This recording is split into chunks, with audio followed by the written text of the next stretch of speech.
Okay, so first of all, for simplicity, I will be referring to this game as Mean Bean or maybe Mean Bean Machine throughout this video. I am not saying the entire title of the game the entire video. Now, Mean Bean Machine was essentially a reskin of the puzzle game Puyo Puyo, but now it's very loosely based on the adventures of Sonic the Hedgehog. Now, understand, when I say loosely, I mean very loosely. About halfway through the game, you forget this is even based on Sonic the Hedgehog. That really is all there is to know about this game. If I keep talking about its history, I'll really only be talking about Puyo Puyo. Here are some quick facts to fill up this intro though. Mean Bean Machine came out on the SEGA Genesis as well as the Game Gear. It was released in 1993 as yet another filler spin-off game. Yay! Other than that, I don't know. Just look it up for a long and complicated development history, probably. I know you all are here for my review, not a history lesson, so as much as I like history lessons, you know what? Here's the review.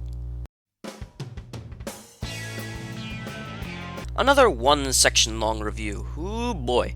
Okay, so I think Mean Bean Machine is a very clever concept that is very fun to play, especially against friends, and it is probably my favorite Sonic puzzle game, if not my favorite puzzle game ever.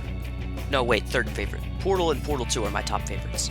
Now, with that out of the way, I can officially say with 100% confidence that this game is the most irritating, aggravating, and rage-inducing game I have ever played. The basic idea is that you need to make matches of 4 beans, which clog up the opponent's board with gray beans to make him lose.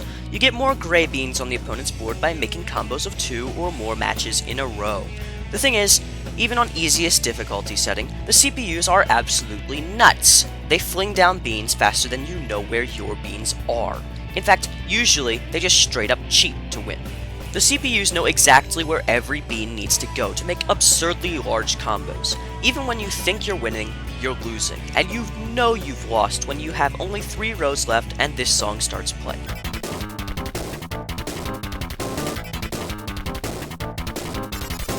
Speaking of music, this game hardly has music. It has 3 stage songs across 13 stages. These get really old really fast, so unless you're either super coordinated or a psychopath, I can't really recommend scenario mode. Do you know what I can recommend? Multiplayer, because hopefully your friends are real. Unlike mine. Now, despite the CPUs being crazy, I actually have nothing against this game. Sure, it may be hard, but just giving the game a 2 out of 10 and leaving is just hating on the game because it's hard. I'm not good at Mean Bean, and that's not the game's fault. Now, the computers do cheat, so I will remove points for that, but this game is still most certainly a 7 out of 10. Now, for the Game Gear version. So I still don't have very much to say about the Game Gear version of Mean Bean. Both games are similar, but I think the Game Gear version is easier. This comes with a price, however. The levels are irritatingly long. Also, the Game Gear version has a new puzzle mode where you can slowly learn the game. The 16-bit graphics still surpass this game, but it most certainly isn't as bad as the other Game Gear ports. 6 out of 10. The next game is Sonic Drift and Sonic Drift 2, and after that we move right on to Sonic the Hedgehog 3 and Knuckles, which I am very excited for. And by the way, I am using the Angel Island Revisited mod on all original settings, of course. Goodbye.